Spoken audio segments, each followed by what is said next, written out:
Hello, everybody. Welcome back to our new episode of this beautiful, how do you say, improvised podcast of these two women in the journey of sharing our own journey on co-living, co-sharing, parenting together, breaking boundaries, diving deep, bringing heaven to earth. Yes, so many things in one conversation, so many things in one experience that we decided to dive in. That it's very difficult to define what our podcast is in one word. True. Yeah. At the end, the intention is what Kia said, bringing heaven to earth. I am Tenshy. And I'm Kia. And together we are Inspired Alignment.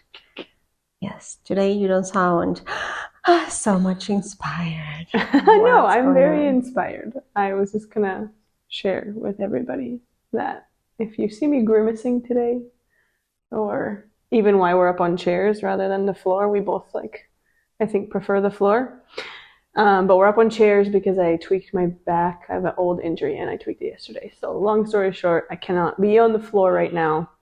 And I'm in my comfy swag because there is pain abounding. So when I'm grimacing while she's talking, or even while I'm talking, it's not because I don't agree with what we're saying or feel inspired by it. It's just that there is pain. And your girl is too stubborn to take pain medication. So I don't even want to hear it. Yeah. But yeah, so just ignore the face.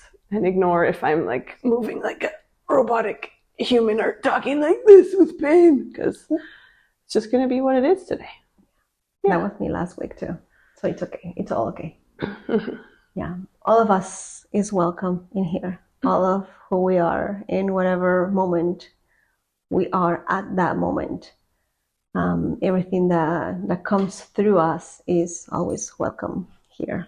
Absolutely. And that is part of the beauty of this podcast, and it's part of the beauty of what we're doing and the life that we decided to co-create together, the 8 of us together.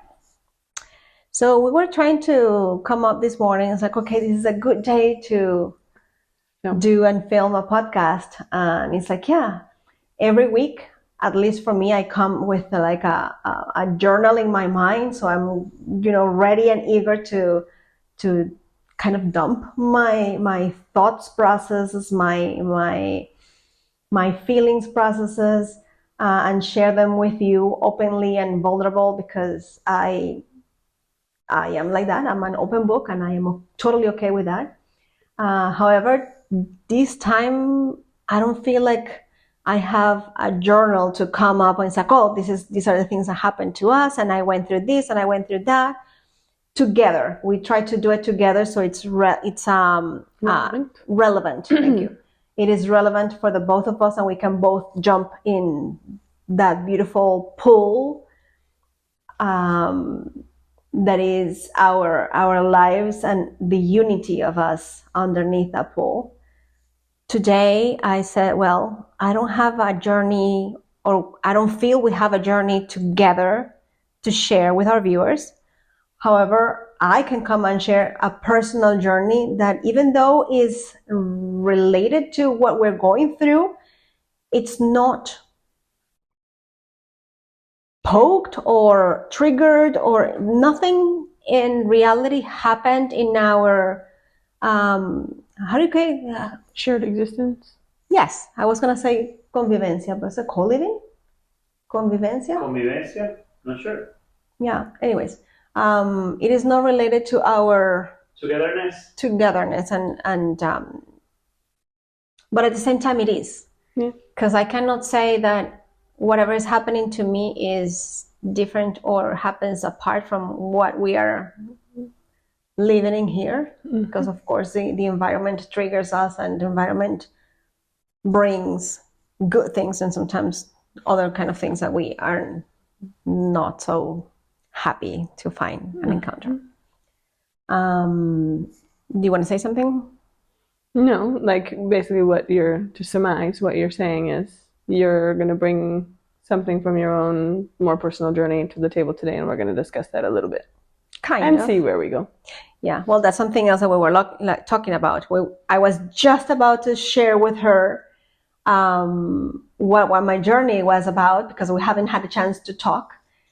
And then I said, like, no, just put it on pause, because every time we sit at 11 o'clock at night or past midnight to chat and share our journeys, we always end up saying we should have recorded this conversation. So this is the first time that we're having a conversation that hasn't been previously somehow discussed or shared with each other, and that we finally have a camera thanks to Ivan here, who's finally back home from work. So we have a beautiful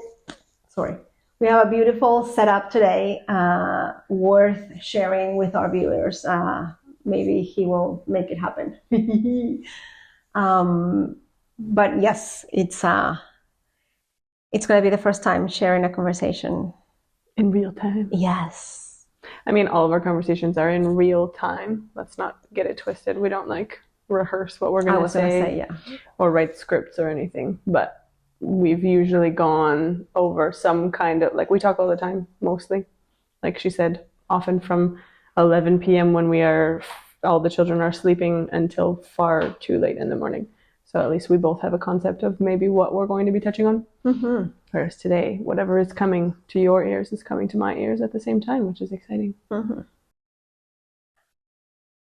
It all started with Ivan and I having the opportunity to reconnect with each other after almost 2 months being apart, where he was working away from home and coming, maybe once a week and just for a few hours and then leave for work again. And that's been our reality for the past 2 months or so.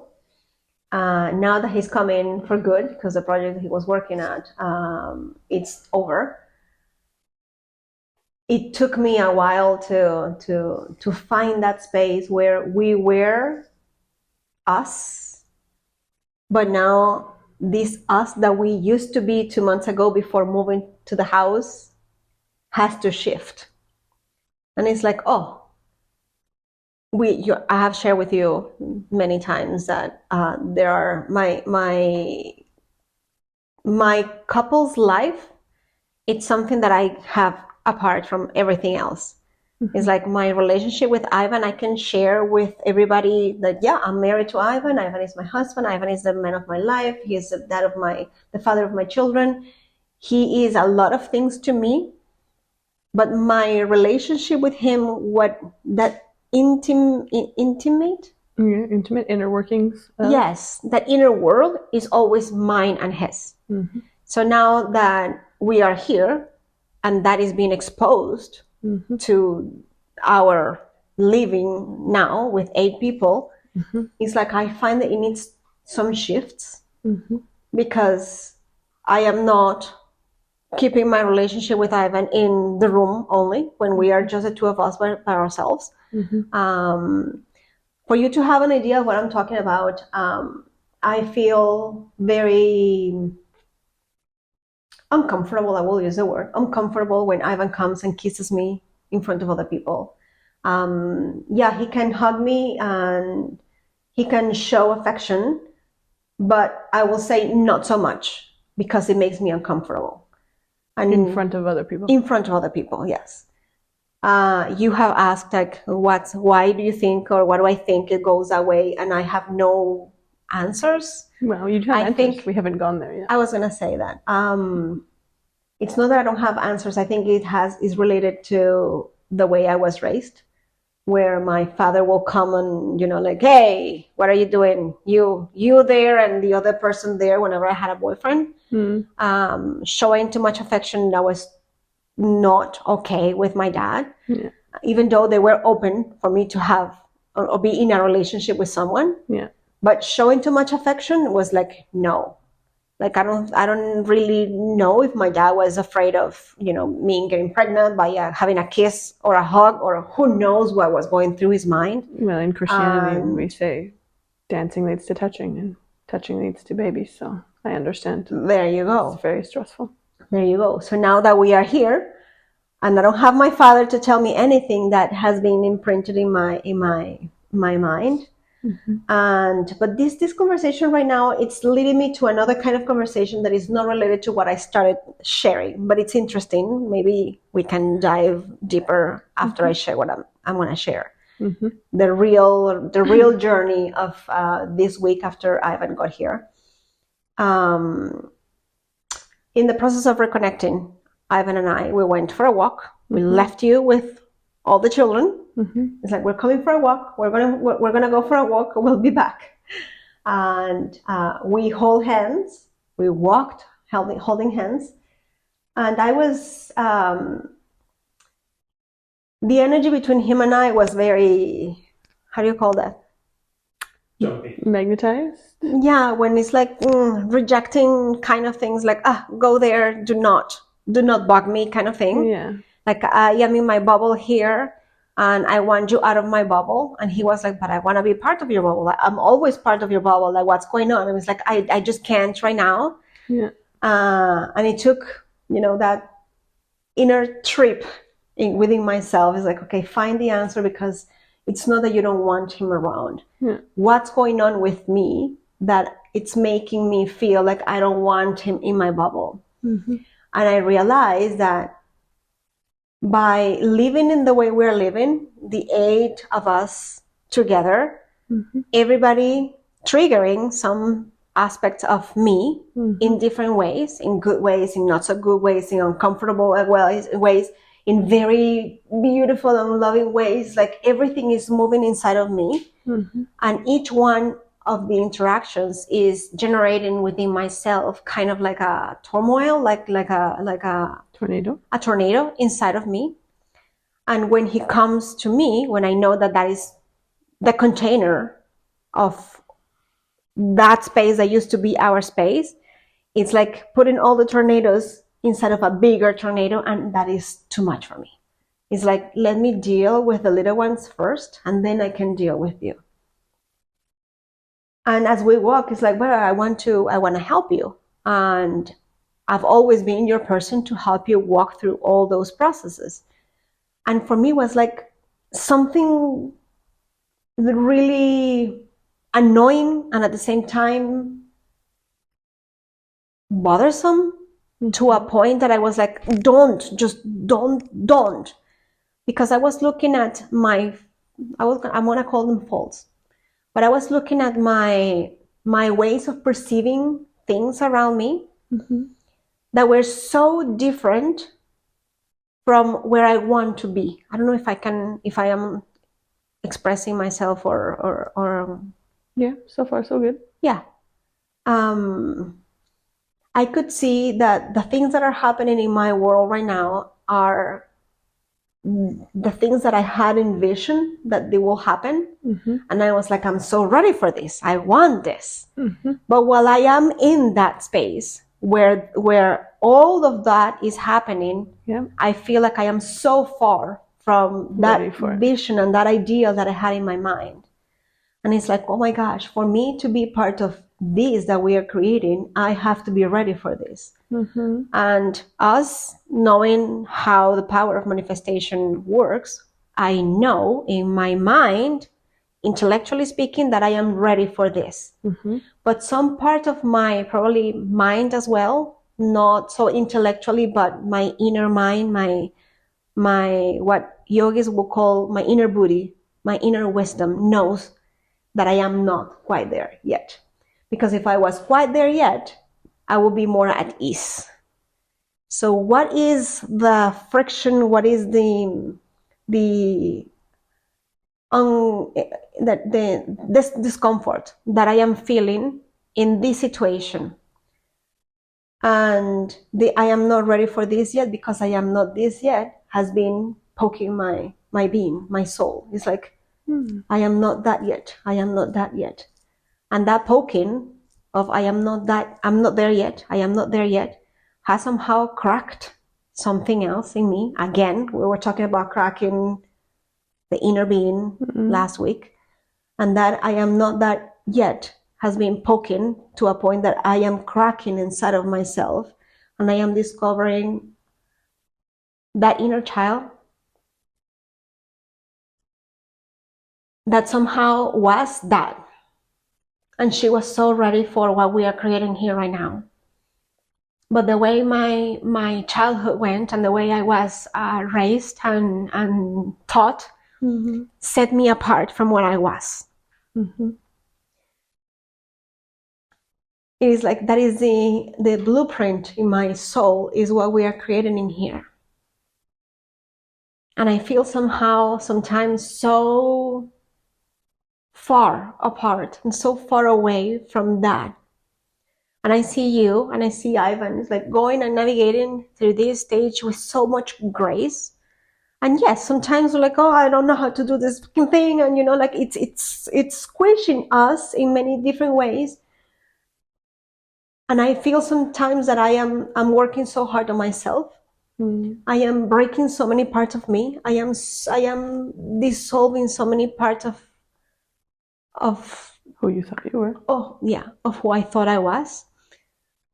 That made me realize, like, oh my gosh, like I need to work on so many things on so many levels.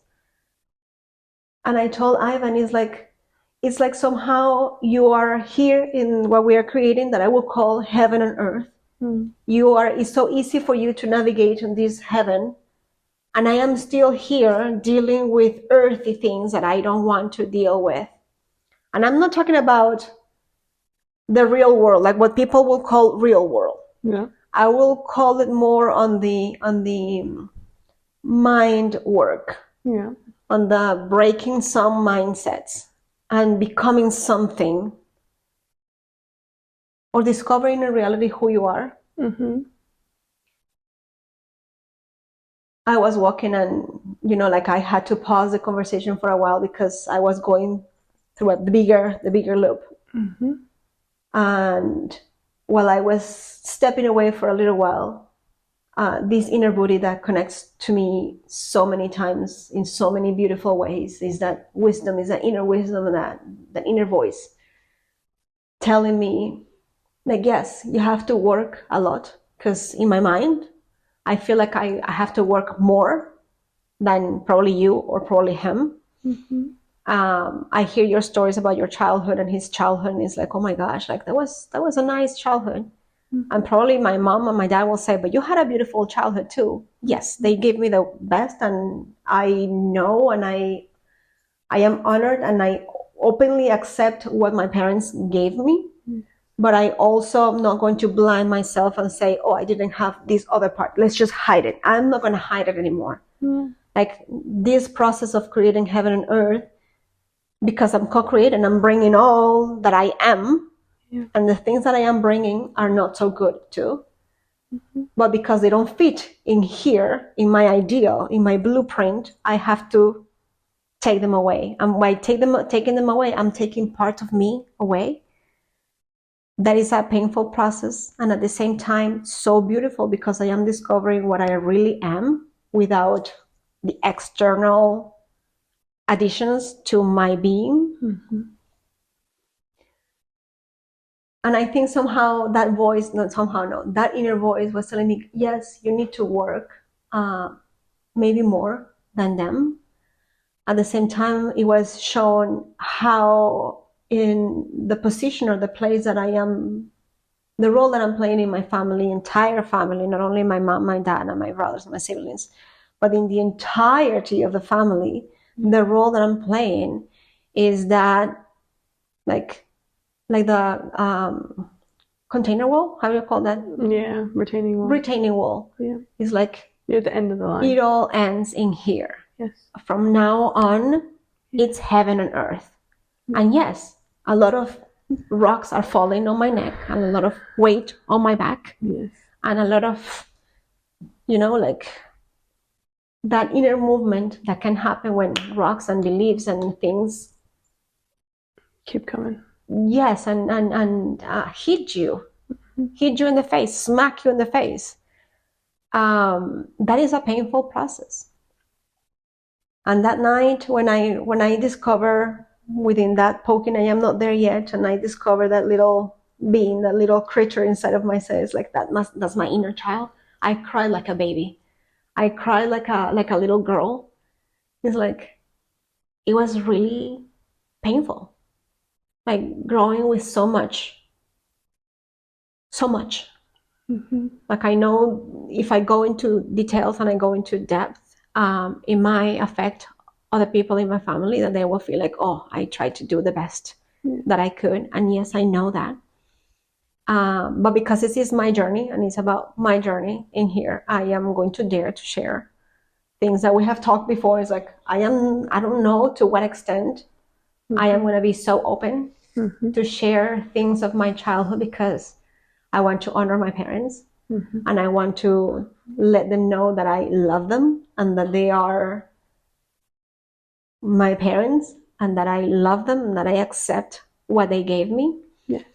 And at the same time, I know that it's my responsibility to sift the things that they gave me and let go the things that are no longer serving me. Yes. And that how do you call kappa? Layer? That layer, I would call it one of the hardest layers to break in me. Who's going to come out of that layer? I don't know. Who is this inner child that I see so in the fence?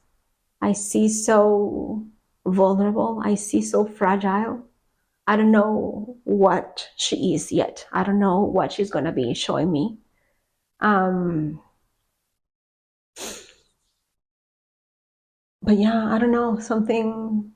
Yeah, that was my journey this week.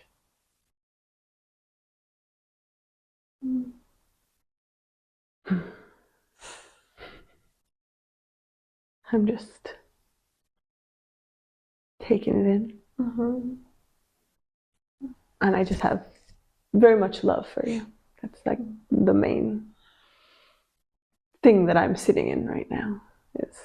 I think it's very delicate.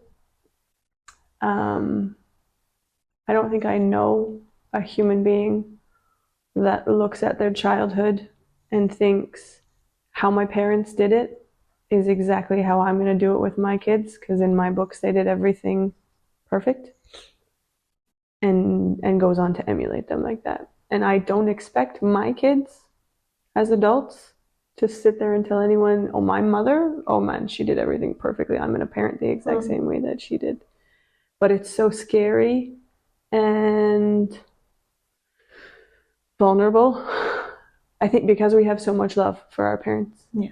Because it's by no means looking at them and being like, you did this list of things that were wrong, and I see them now as wrong for me, and because of that I hold them against you. It's not that.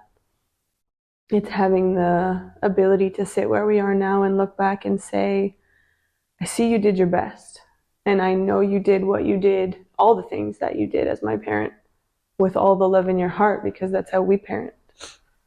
You never look at your kids and in your mind are like, how can I make this childhood terrible for you? How can I mess this up for you? You're trying to do your best. Yeah. But I think as parents on the other end, it's very easy to feel like pointed at and judged by your kids when they're like, hey, by the way, I didn't like the way you did this. So I know it's tricky to try to find a container to be able to talk about childhood without feeling like your parents are going to be somehow hurt. And that's the last thing that anybody wants. I shouldn't say anybody. I know there are people with bad relationships with their parents, but these are not those people. We love our parents. So it's tricky to sit in a chair and say, this is how my childhood was hard for me because of choices my parents made. So I'm feeling all of that. Yeah. And I'm very, how do I say that? I'm very inspired. That's how you say that. But you're daring to even open that a little bit today. Yeah. Well, as I hear you talking, and thank you for the space. It's always, this is what I talk about. This relationship of three now. For me, I now have two containers, two safe containers that are now getting together and creating one container, not only for me, but for our kids to be. And as I hear you talking, I jump instantly to compassion for our parents. Because even though I select, we are now the retainer walls, and say, this ends with me, and from now on, nothing passes. It's not completely true. Because even retainer walls, you can see rocks on the road because they are not capable of holding everything. Well, and there will be little rocks that will pass through, and then the next generation will be able to sift through. And I don't see this ending with me. No. It's just like probably I am sifting more than my parents could sift with their reality and their level of consciousness, their capacities, their life as it was. And by feeling compassion to them, I immediately feel compassion to me. Yeah. And if we both, or all of us, walk with compassion, knowing that, whatever I come from, or whatever I am going through, I know that the ones that come before me, they went through a lot. Because as the family constellations, say or share or explain, it's the older generations, the ones that are holding more and holding more and holding more. They are the ones carrying more and more and more, until one day, in who knows how many generations, they will be the real heaven earth. But we're still far from that. Well, I think there's when you said the retainer wall and kind of having yourself as the retainer wall, and it ends here. If you zoom out of that picture, I think it's a system of retaining walls. And I know my parents did their fair share of retaining for me. So that I now, from that beautiful space, can retain what I want for my kids. And I have the faith that they will take what they needed from my upbringing for them and retain what they need for their kids. So yes, there are certain things that we are deciding to leave behind from our childhood. But I think a key part of it too, that I know you and I both do, is honoring the fact that where we came from, they retained a lot of prior intolerable things on our behalf. And that's what I mean by doing the best that they can. So it's like this vision. I think I've seen on Instagram or something, a little graphic where it's like some hard old dad beating his kid with a spoon or whatever, and then that dad yelling at his child, and then the next generation, and it kind of goes on like that until the one generation is like, no more, it ends here. But I just think that's an unfair depiction, because we all do those versions of hitting your kid with a spoon or yelling at them or doing whatever. None of us are perfect. So to instead have that picture look like a retaining wall, guarding from the one thing that they're not tolerating. Anyways, it's kind of it's a digression. Yeah. I was going to say, it can be a degradation, it can be an evolution. I meant my exploring that further was a digression from this. But yes, an evolution for sure. Yeah. While you were talking originally, and you were talking about your inner, what'd you call it? Booty? Inner booty. Yeah. Inner booty. And something about that side of you that thinks consistently that there is work to be done. There is work to be done. There's always, always, always work to be done. And I was brought to a level of thinking where we're in this age, this movement of self-empowerment and self-improvement. And why can't I think of like that category of books, self-development? Mm-hmm. Self-help. Yes, and everybody, not everybody, but many people in our space and world and generation are on that train of like, let's get to know ourselves, let's figure out what's causing us, let's find our triggers, our traumas, let's work on all of our shit. Mm-hmm.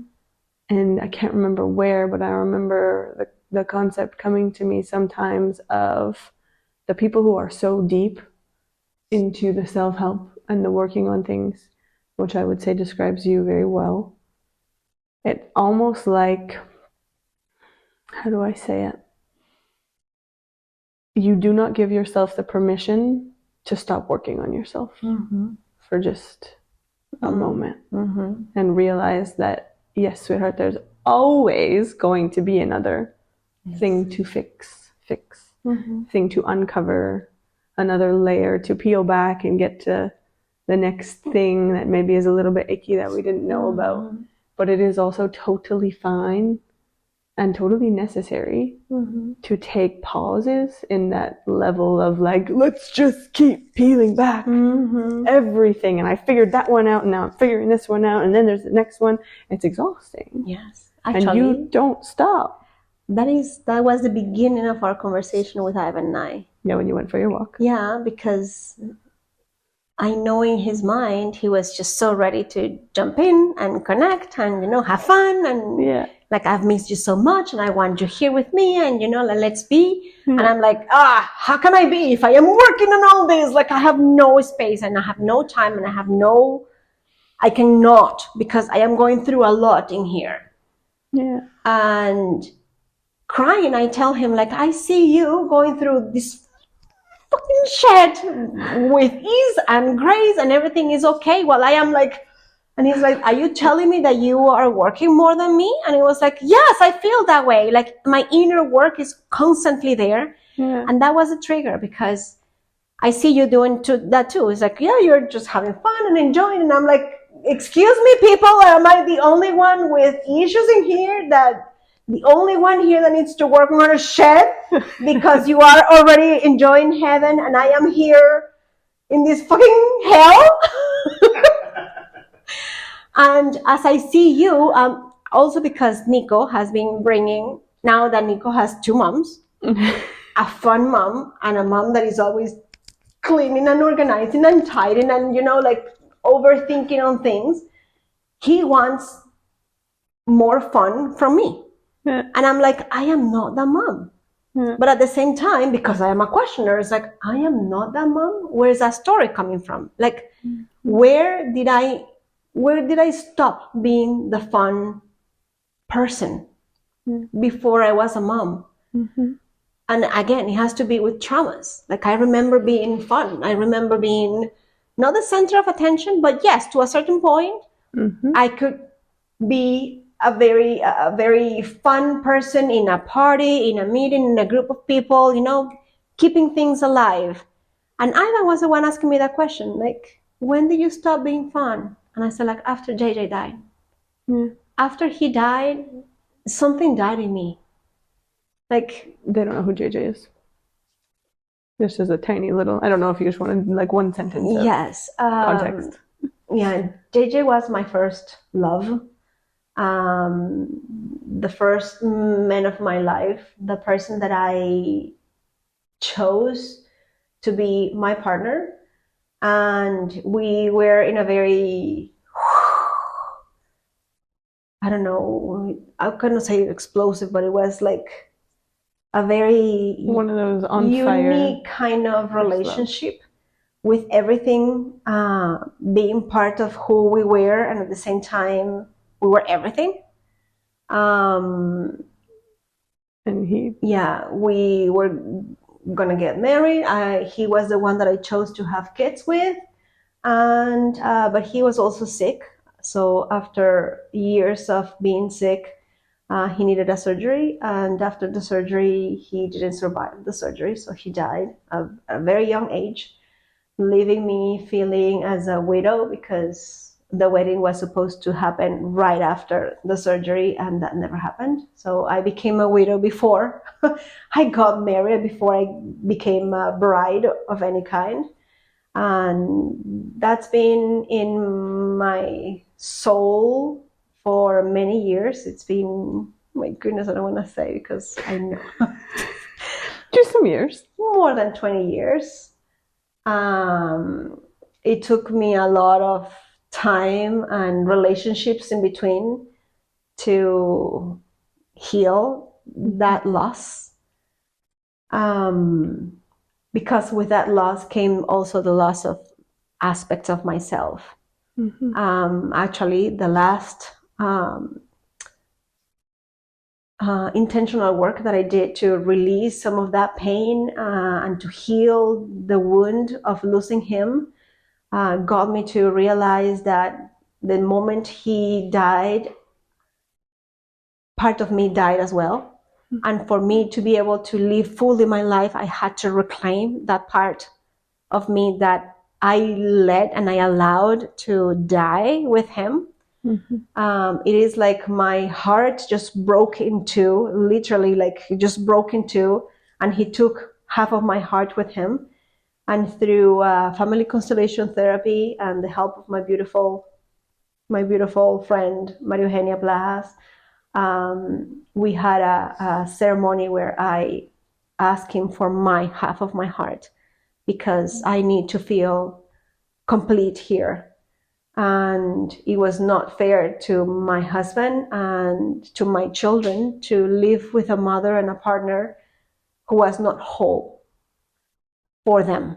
And at the same time, it was not fair for me, with me, to live this life like half empty kind of thing. Like I want to take it all and I want to live it all.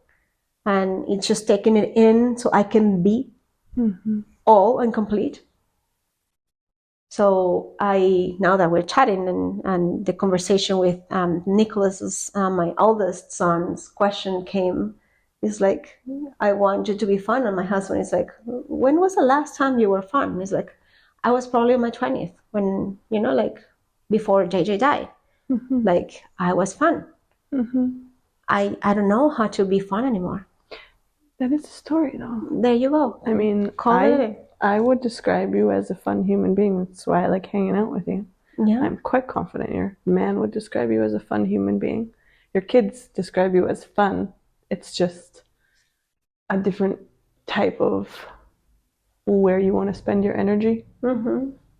Like you dance. Oh, I love dancing, yes. And that is fun. And you and I laugh much. That's true. Much laughing. You like more order, whereas I'm chaos. And so I can go act like a chaotic 5-year-old on the trampoline with them. Yeah. And that is fun for me. You could go act like a chaotic 5-year-old on the trampoline, but the whole time you would be like, why am I doing this? Yeah. Like I'm doing this for the kids to enjoy. I'm not doing this because it's filling my cup. Yes, I am. But the other side of it, you and I, we've talked about this. I'm not the craft mom at all. Crafts stress me out to the maximum. And my children love crafts and painting and cutting stupid shit and gluing it into other stupid shit and like, oh, look at me, I made this thing. And I'm like, oh, that's great, love it. Like I'm happy for your joy, but it brings me none. They're going to watch this when they're old. I know, and they're going to say, wow, Mom, thanks. But they know. I mean, it's not like I really hide it. And so that is a blessing of what we are doing here. Yeah. They have a mom who can fill that side for them because I do. I feel bad for my kids and the fact that they come with all their things. And they have these ideas. I want to take this rock and this stick and I want to glue them together and I'm going to make a bird. And I'm like, okay, sweet. And I try. Like, go for it. And then they get discouraged and I can't pick it up for them. And then it just ends up being a pile of rocks and sticks and hot glue crap in the corner. And I'm like, oh my God. Like, I just disdain everything about this. But they have you, who she's like, oh, and did you think about maybe we could add a feather over here and your bird's name is going to be Angelo and we're going to use him to commute to the heaven. Like, it's just a different thing. And I cannot offer them that. Yeah. It would be inauthentic. Yeah. And they can tell, like, even if I did my best to fake it, they would be like, okay, my mom is like just spending time with me because like I'm mature for her. Mm-hmm. And how terrible is that? Yeah. And if you were to try and like go throw a football around with them and be like, okay, let's throw this ball through the air, like I don't comprehend why we're throwing a ball through the air back and forth. No, what? Well, this is actually a nice topic to dive in. Next time. And it's about remaining authentic as a mom. Yeah. Because it's part of honoring who you are. Mm-hmm. But at the same time, and connecting with the space where I like to spend so much time in, like self-help, self-development, self-discovery, self-whatever. Mm-hmm. Getting to know oneself is so important.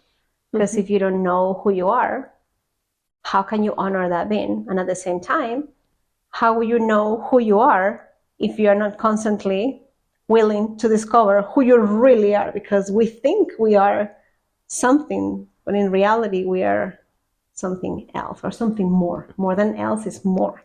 Yes. Something more. Yes. And maybe we can leave this episode as it is right now, and we can connect next. Let's wrap it one second, because you're taking us back to there's a middle ground, because this woman will make you find layers always. Oh yes. And when that is bringing you joy, or not joy, because we cannot sit here and tell you that it's joyful to go into your soul. Like, it doesn't always feel joyful.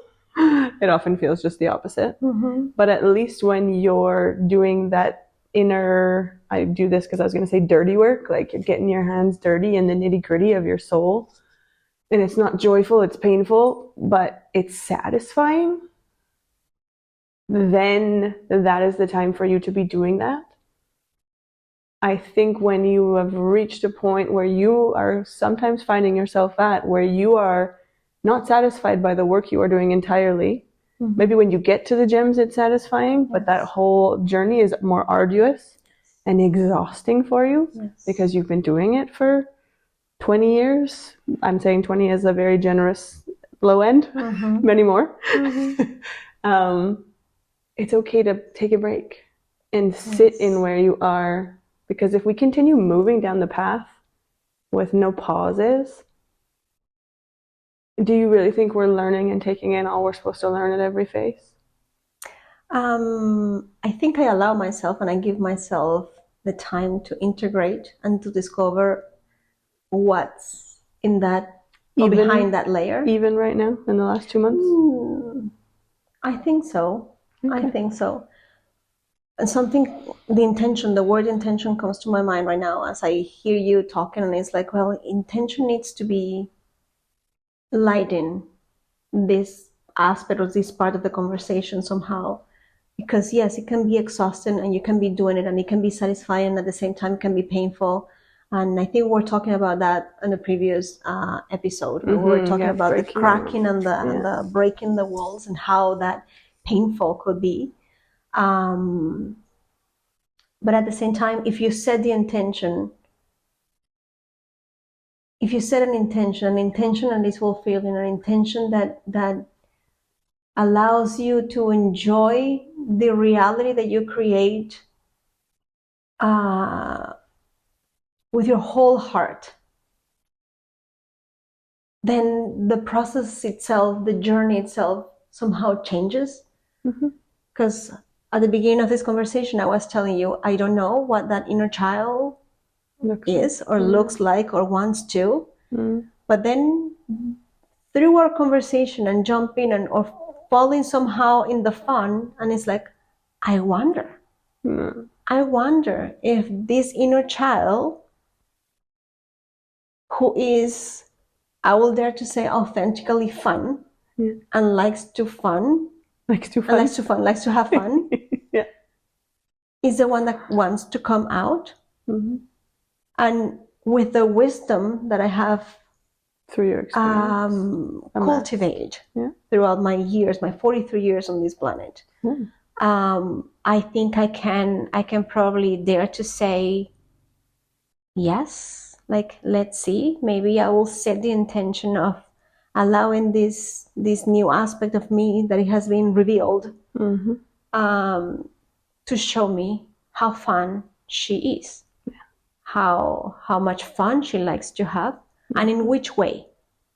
Because yes, you're totally, and the authenticity, I saw you playing the pencil crayon on the trampoline, and I looked at you and I was like, that sounds like fun, but I am not jumping in there. And I turned around, it's like, I'm going to continue cleaning my kitchen because the kids are entertained and distracted. I'm going to have fun my way, which is cleaning and organizing and beautifying my space.